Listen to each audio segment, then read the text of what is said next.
Cenário de Amanhã tem o patrocínio ouro de Banrisul, Gerdau, Governo do Estado do Rio Grande do Sul, Wilson Sons, Unidade Tecom Rio Grande, patrocínio prata, Grupo SLC, apoio Prefeitura Municipal de Porto Alegre. Bem-vindos à nossa série de entrevistas do Cenário de Amanhã. Eu sou Daiane Balbinot, jornalista, e nesta rodada vamos explorar as várias facetas da reinvenção do Rio Grande do Sul nos últimos 10 anos, de 2016 a 2026. O projeto Cenário de Amanhã, iniciado em 1986, busca compreender como o Estado, por meio de suas políticas públicas, lideranças, setores produtivos e soluções inovadoras, está construindo os alicerces de um futuro mais resiliente, competitivo e sustentável. Estamos aqui para entender como essa agenda pública dialoga, inspira, convoca empresas, investidores e instituições a participarem ativamente desta reinvenção. Hoje temos a satisfação em receber Lúcia Campos Pelanda, médica, epidemiologista e uma das principais referências brasileiras em saúde coletiva. Atua hoje como diretora de desenvolvimento acadêmico no Ministério da Educação. Na Universidade Federal de Ciências da Saúde de Porto Alegre, foi reitora da instituição entre 2017 e 2025, período em que liderou a expansão acadêmica e o fortalecimento da universidade no cenário nacional. Sua trajetória combina atuação acadêmica, gestão universitária e articulação com políticas públicas em saúde. É uma das autoras de um estudo nacional que identificou impactos profundos da pandemia sobre famílias, queda de renda, perda, precarização do trabalho, interrupções na educação, aumento da insegurança alimentar e ampliação de desigualdades sociais, especialmente entre populações pobres, além de lacunas na proteção social e serviços essenciais. Então, muito obrigada, doutora, por estar aqui com a gente hoje. É uma satisfação em recebê-la. Prazer é meu, Daiana, muito bom estar aqui conversando sobre um período que foi muito difícil, né? Mas, enfim, acho que é muito importante a reflexão. Exatamente. Antes de mais nada, doutora, você poderia nos dizer, pelo seu ponto de vista, de que forma esse projeto de discussão sobre a construção de um futuro mais resiliente, competitivo e sustentável é importante? Bom, acho que sempre a gente precisa planejar o futuro, e para planejar o futuro é muito importante rever, né, o que aconteceu, rever o passado para não repetir os mesmos erros e para reforçar os acertos. Eu acredito num futuro mais colaborativo, né, um futuro em que a gente realmente possa ter uma sociedade mais justa, mais sustentável, que a gente possa preservar, né, a saúde do planeta, e a saúde do planeta e a saúde dos seres humanos está muito ligada, né, interligada de uma forma muito... 5 anos depois da pandemia de Covid-19, o Brasil ainda convive, né, com os efeitos de um dos maiores choques sanitários, sociais e econômicos de sua história recente. Foram cerca de 700 mil mortes no país, em uma população pouco mais de 210 milhões de habitantes. No Rio Grande do Sul, mais de 42 mil pessoas perderam a vida durante esses meses. Cidades inteiras ficaram esvaziadas, escolas fechadas, comércio interrompidos e a rotina limitada ao espaço doméstico, em um período em que para muitos parecia um tempo distante. E até então, agora, muito presente quando a gente começa a lembrar. Doutora, esse efeito de compressão temporal é comum após esses tipos de crises sistêmicas de grande escala? Parece que assim é sempre muito presente ainda? Pois é, eu acho que foi uma virada, assim, né? A gente imaginava lá no começo da pandemia, porque foi uma coisa de muito medo, de a gente não saber o que ia acontecer, de ainda não compreender bem o vírus, né? E a gente imaginava que talvez isso servisse para unir a humanidade, para a gente tomar atitudes conjuntas, para a gente melhorar como ser humano, como grupo. Sociedade. E, infelizmente, não foi isso que aconteceu. Eu acho que teve muitas coisas assim que nos trouxeram uma união grande, mas ao longo da pandemia e principalmente depois, né, a gente viu que parece que as pessoas esqueceram aquelas lições, né? Uhum. Percebeu que as pessoas ficaram mais individualizadas? Mais egoístas?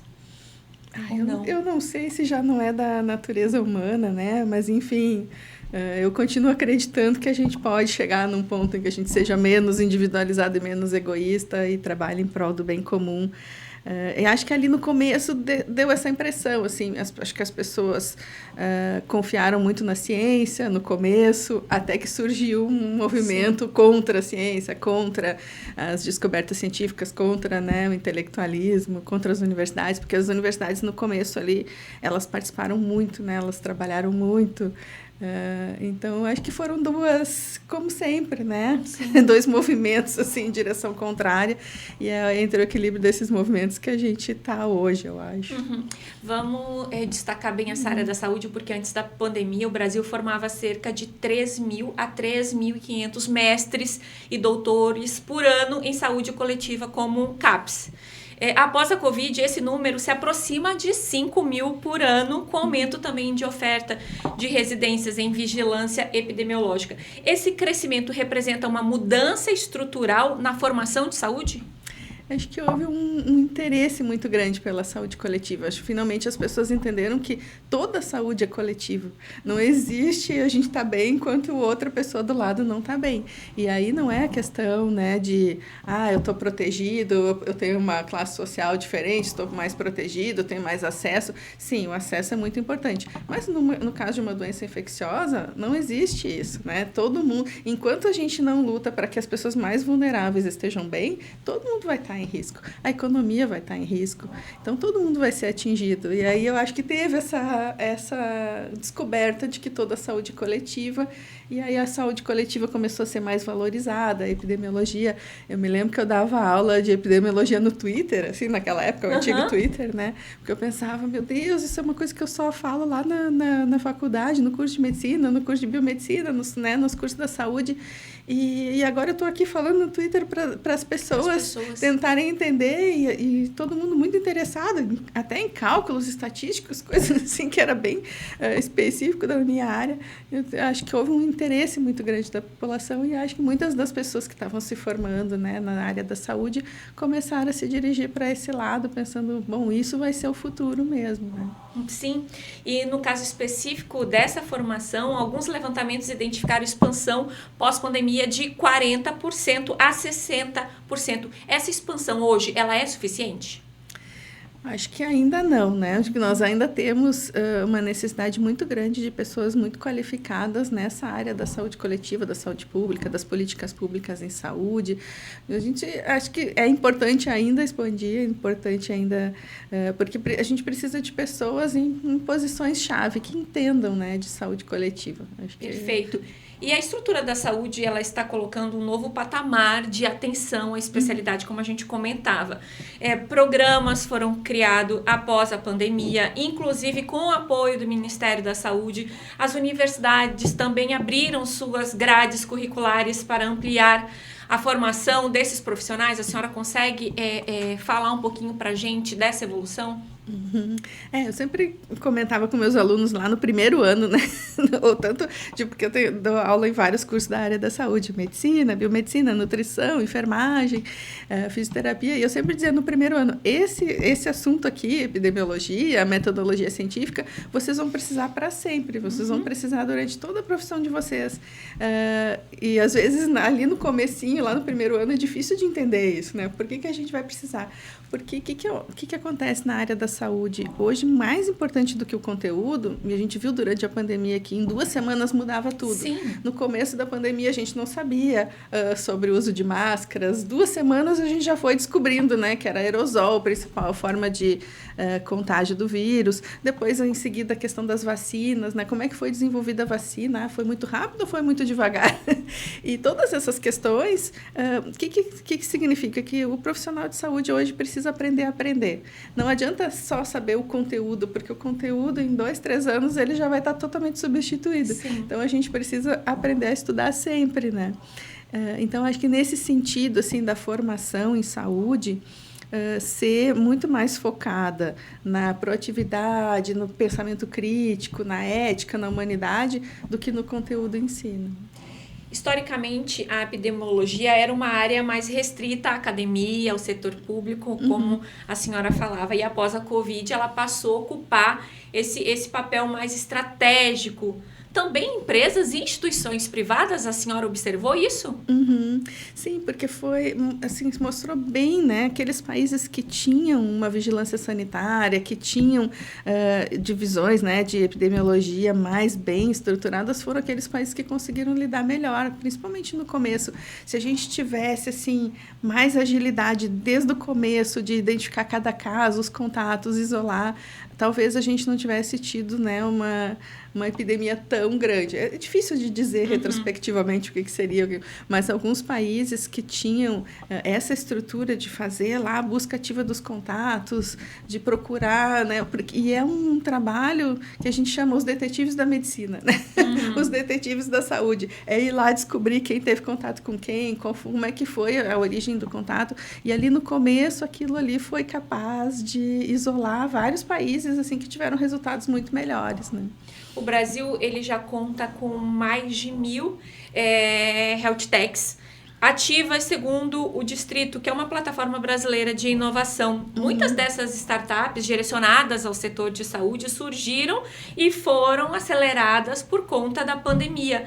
Esse pode ser um novo caminho para a atuação de médicos? É uma tendência? Acho que sim, inclusive no plano de ação da reindustrialização do Brasil, né, o Nova Indústria Brasil, uma das missões do Nova Indústria Brasil é justamente o Complexo Industrial da Saúde. Né? Então, de pensar tanto aplicativos como aplicações, como inteligência artificial, quanto dispositivos, o que pode nos ajudar a manter a saúde como população, né? Acho que todo mundo se deu conta de que uma população saudável é fundamental para o desenvolvimento de um país, né? E a senhora poderia citar exemplos de iniciativas no Brasil e no Rio Grande do Sul que tenham se destacado pela inovação, pela capacidade de resposta durante a pandemia ou pelo potencial de enfrentar essas crises ou futuras crises? Bom, durante a pandemia houve uma série de iniciativas, principalmente na telemedicina, então na telesaúde, porque o que aconteceu? Os pacientes não podiam mais vir no hospital, né? Os hospitais estavam totalmente lotados com os doentes da Covid, e só que as outras doenças continuavam sendo tão importantes quanto antes, né? Então, aquelas pessoas que tinham cardiopatias, né? Doença do coração, doença do pulmão, elas tinham que continuar consultando e não tinha como ter acesso ao serviço de saúde. Então, houve um desenvolvimento. A gente já no Rio Grande do Sul já tinha um desenvolvimento muito bom, né, do telesaúde, mas houve assim um boom, né? Então várias soluções para consulta, para manter o sigilo, várias soluções de teleconsulta, de teleexames foram surgindo.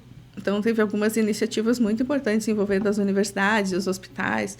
Então, Santa Casa e UFSPA, URGS e Telesaúde. Um esforço colaborativo muito grande. Foram atendidas assim, um número enorme de pacientes naquele período. Depois disso, acho que teve uma série de aplicações também. Por exemplo, um ex-aluno nosso, que dali, né, dali da universidade derivou uma startup, eles começaram a fazer, por exemplo, um aplicativo para histórias de vida, e isso ajudou muitos pacientes com Alzheimer, chegaram até a ganhar um prêmio em Cannes de inovação na área da saúde, porque é uma forma de escrever a história da vida da pessoa e a pessoa começar a se lembrar, inclusive assim, pacientes que estavam assim já com bastante dificuldade, né, voltar a tocar piano, por exemplo. Então foi uma experiência muito interessante que derivou lá da universidade, com pessoas tanto da medicina quanto da bioinformática. E essa telesaúde permanece até hoje? Sim, eu estava comentando ontem até com alguns colegas como tem algumas situações em que a telesaúde é muito importante. Né? Os pacientes que moram muito longe, que têm muita dificuldade de acesso, porque o especialista sempre vai ser uma dificuldade. A gente não tem como ter especialistas, né, ultra especialistas em todos os locais do Brasil. Um país, né, com um território enorme. E isso é em outros países também com um território grande, Canadá, China, também tem essas questões. Né?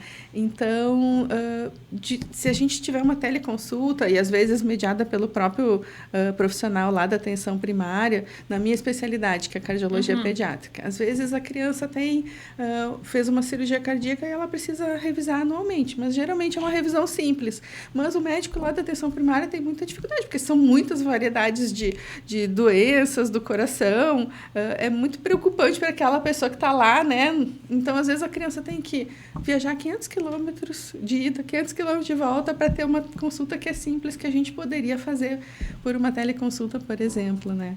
Então, sempre vai ser uma coisa muito interessante, principalmente para o acesso a especialistas. E por essa facilidade, na verdade. No Brasil, como eu falei no início da nossa entrevista, teve 700 mil mortes por Covid, aproximadamente 0,33% da população, segundo os dados do Ministério da Saúde e do IBGE. Entre profissionais de enfermagem, por exemplo, a mortalidade foi de cerca de 0,13% no Brasil e próxima a 15% no Rio Grande do Sul, segundo o COFEM.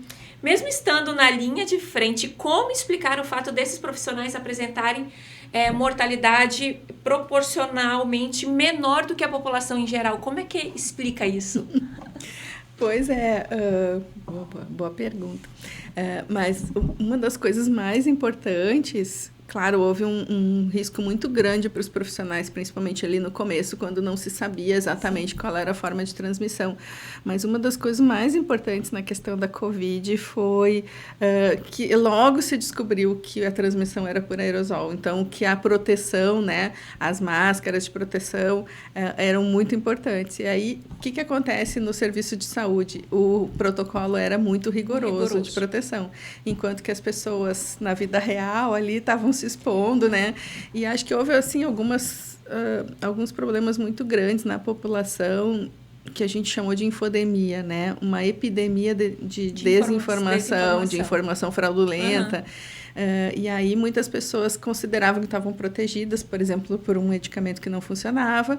E aí eu na festa, me lembro que teve uma notícia de uma festa de jovens em Caxias do Sul. Quando a polícia entrou lá, tinha um jovem com um remédio no bolso, como se ele tivesse tomado aquele remédio e fosse resolver.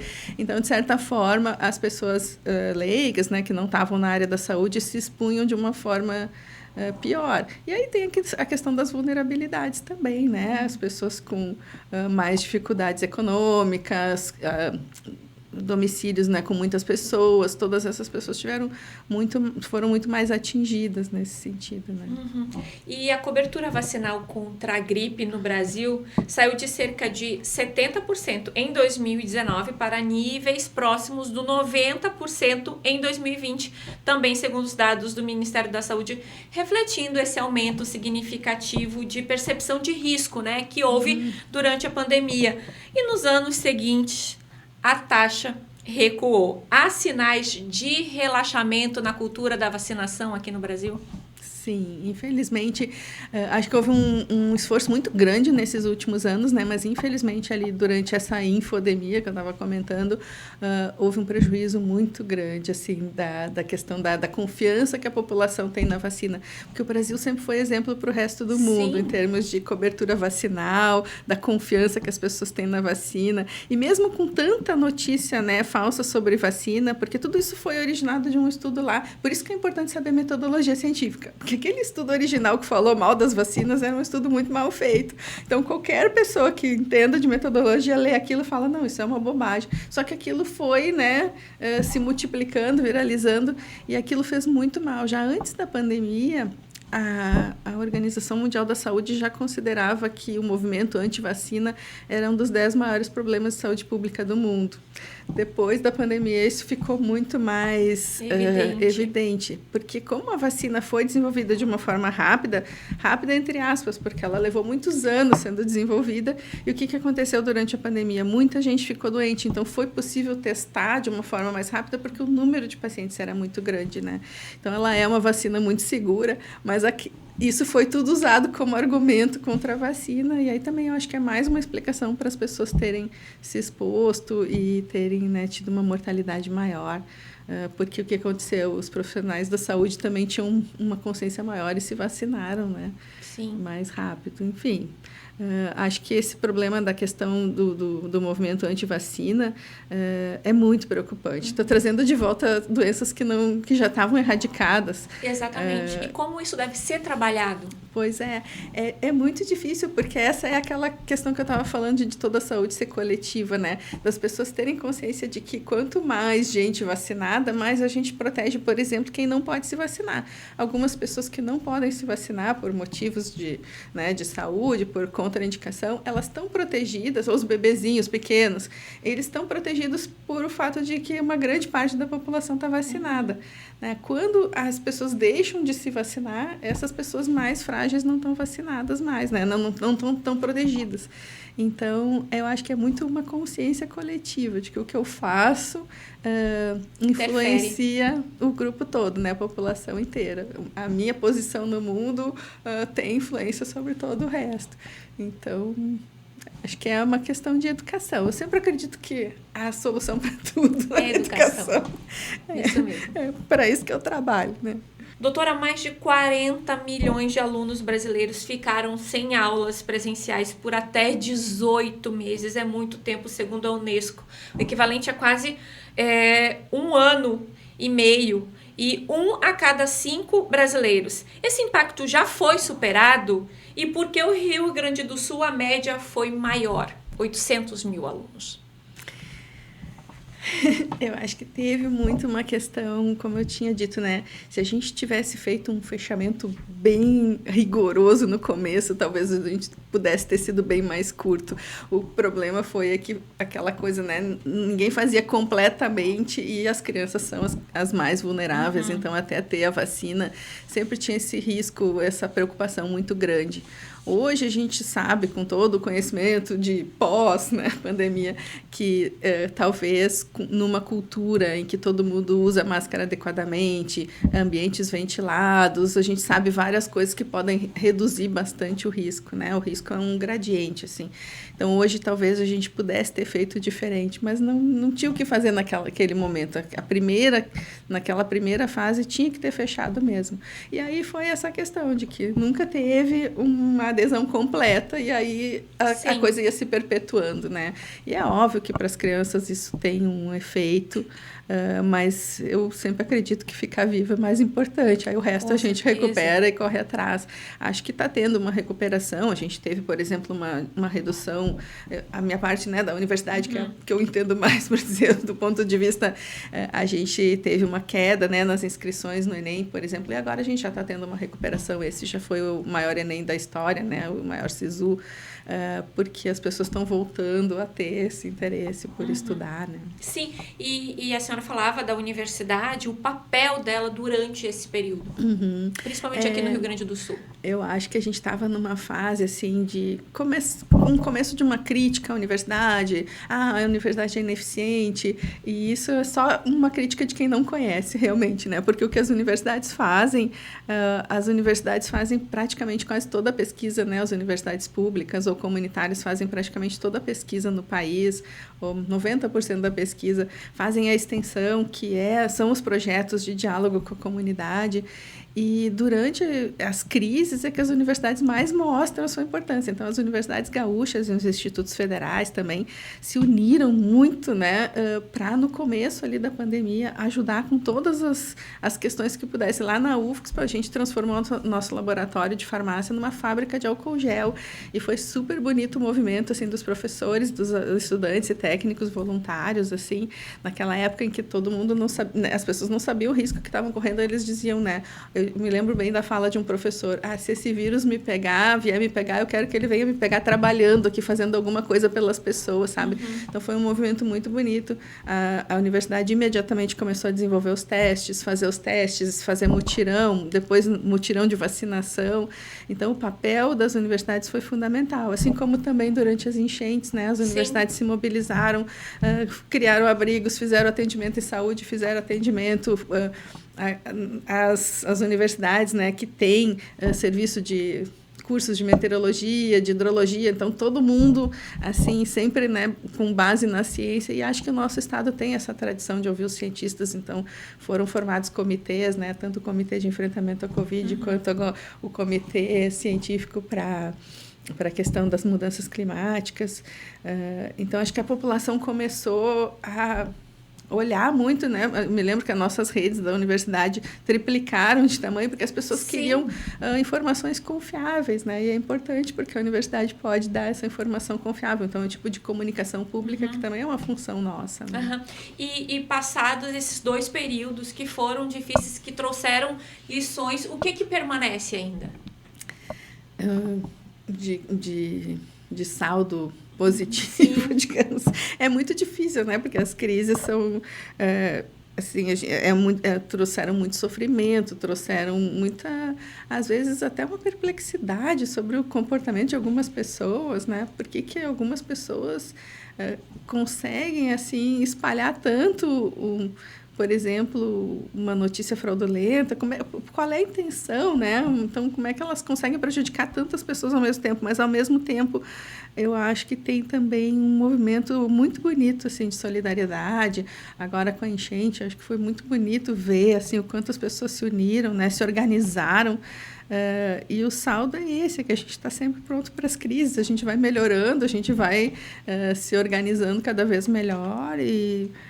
né, depois disso foram criados vários comitês de enfrentamento de crise e assim a gente espera que não precise enfrentar tão cedo uma outra, mas enfim estamos cada vez mais conscientes do papel da prevenção, de quanto que é importante ouvir o cientista, sabe aquela coisa do filme que sempre no filme de terror no começo tem um cientista dizendo vai acontecer isso, então que as pessoas se deem conta que é importante ouvir a ciência, né? É importante ouvir as universidades, porque a gente tem soluções, assim, a gente tem todo um acúmulo de conhecimento que é para beneficiar a sociedade, né? Sim. Vamos voltar a falar um pouquinho do ensino remoto, porque em 2020, cerca de 91,9% dos municípios brasileiros adotaram essa metodologia. Esse modelo pode ser considerado ensino digital estruturado ou foi só uma solução emergencial? Acho que tem muitas camadas, né? Na época foi emergencial, foi o que deu, foi em muitos locais, em muitos lugares, é uma transposição do que tinha na sala de aula para o ensino remoto. E claro que isso tem uma série de problemas, mas foi também, novamente, o que foi possível, né? Era melhor ter isso do que não ter nada. Mas aí isso já gerou uma série de discussões sobre inclusão digital, sobre o acesso das pessoas, né, à internet, aos equipamentos, enfim. E, ao mesmo tempo, nas universidades, que eu digo, já tinha um acúmulo muito grande sobre o ensino à distância, e ensino à distância não necessariamente quer dizer o ensino de uma qualidade. Não, tem, assim, experiências muito boas, né? A gente mesmo, por exemplo, na UFSC tinha um projeto dentro da Universidade do SUS, ou na SUS, que teve, assim, um número muito grande de alunos lá no interior da Amazônia, por exemplo, no Nordeste. Então, a gente tinha alunos espalhados por todo o país de formação de especialistas em saúde da família. E aquelas pessoas, aqueles profissionais que estavam lá, eles não tinham como ter acesso a um local presencial.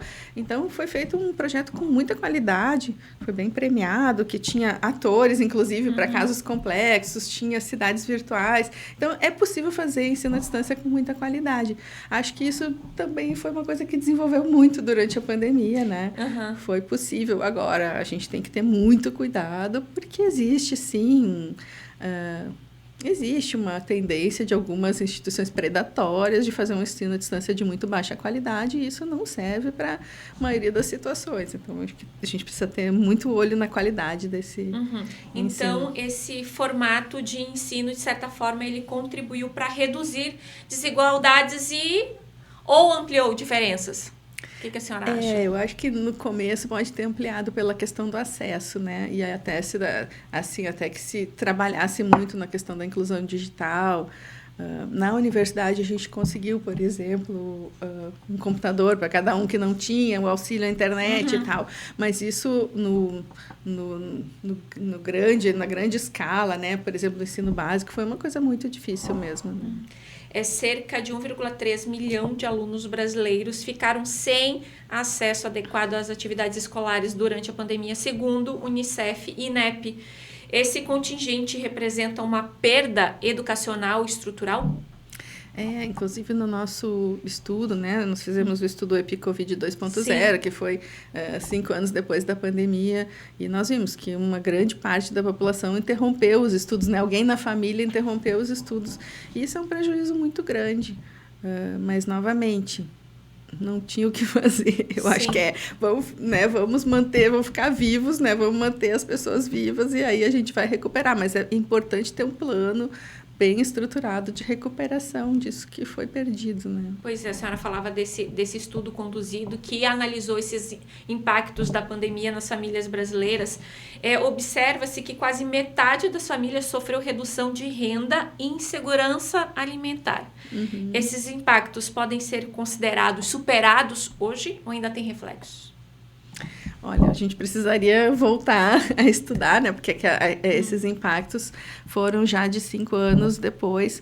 Eu acho que é bem difícil da gente superar isso se não tiver uma política pública muito definida de redução das desigualdades, de distribuição de renda. Então, é essa questão de saber que numa sociedade, quando tem pessoas mais vulneráveis, a gente precisa pensar nelas, porque a sociedade só vai se desenvolver. E aquilo eu falava muito assim, mas a economia, né? Tinha aquela falsa polarização entre a economia e as vidas. Mas quanto mais a gente protege as vidas, melhor para a economia. Uhum. E isso foi porque muitos países que tiveram atitudes mais rigorosas no começo mostraram, eles conseguiram abrir antes, a economia se recuperou muito mais rápido. Né? Então, eu acho que teve assim, um período bastante difícil, né, em que as desigualdades foram aprofundadas, e aí eu acho que é isso, a gente está trabalhando para essa recuperação. Né? Essa constatação de que quase metade sofreu redução de renda e teve insegurança alimentar foi um número expressivo que causou choque?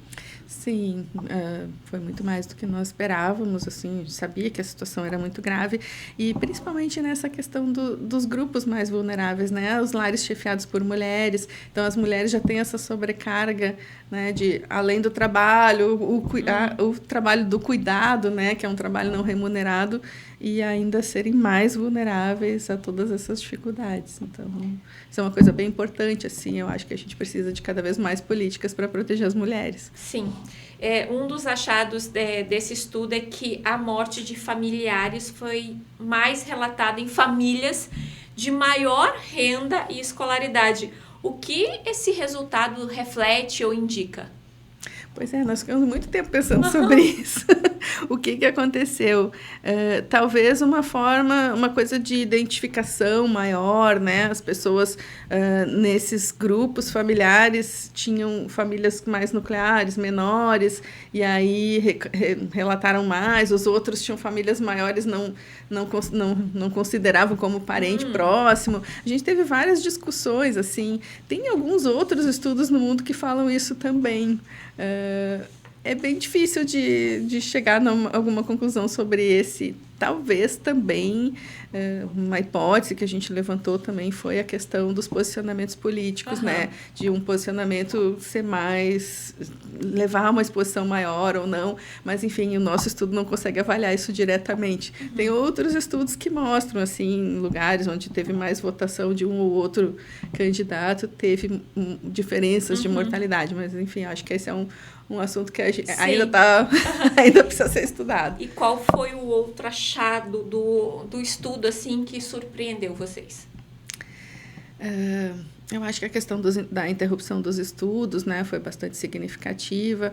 A questão de que, em geral, as famílias, né, 50% das famílias tiveram algum impacto muito significativo. Então, metade da nossa sociedade teve algum impacto muito significativo A gente já sabia, claro, que os mais vulneráveis teriam mais impacto, mas sempre é um número que chama muita atenção. Né? Uhum. A senhora falava, né, que o estudo ele concluiu que a pandemia também expôs essas necessidades, essas diferenças políticas direcionadas principalmente aos grupos mais vulneráveis. O Brasil está mais preparado para enfrentar uma nova crise sanitária e os mesmos grupos continuam estruturalmente mais expostos? Como é que a senhora vê isso? Acho que houve uma série de medidas, né? Uma série de movimentos para preparar melhor o Brasil. Acho que tem uma série de grupos trabalhando muito, tanto com a questão da pandemia, né? Das pandemias, epidemias, quanto das mudanças climáticas. E as duas coisas têm relação, porque quando a gente destrói os biomas, a gente tem mais influência, né? De mais contato com animais selvagens, por exemplo. É possível que se desenvolvam novos vírus. Então, existe assim, uma preocupação muito grande com a destruição dos biomas, com as mudanças climáticas, e isso gerar novas epidemias. Então, acho que existe muita gente trabalhando nisso, se preparando, mas, de novo, enquanto a gente não desenvolver uma consciência coletiva, vai ser muito difícil a gente continuar enfrentando uma crise atrás da outra. E eu acho que é muito urgente a gente enfrentar essa questão da infodemia, dos grupos que deliberadamente espalham, né, notícias fraudulentas, que tem lucro com isso. Então, se a gente não enfrentar esse problema, eu sei que é um problema muito complexo e muito difícil, mas se a gente não enfrentar isso, vai ser muito difícil, porque talvez uma das armas, não gosto muito de usar metáfora bélica, mas talvez uma das ferramentas mais importantes que a gente tem para se prevenir de novas crises é a educação. E quando tem alguém com desinformação, as pessoas ficam mais imunes à informação correta. Isso é muito complicado. Então, eu acho que a gente precisa desenvolver vacinas assim, para a desinformação. Exatamente. Então, a Covid, ela foi um evento isolado ou foi um aviso? Isolado não foi, né? Eu acho que ela faz parte dessa sequência de crises que a humanidade está enfrentando. Acho que não foi isolada, não, foi um aviso. Infelizmente, né? Acho que a gente não aproveitou tão bem o aviso, mas, enfim, aprendemos. Uhum.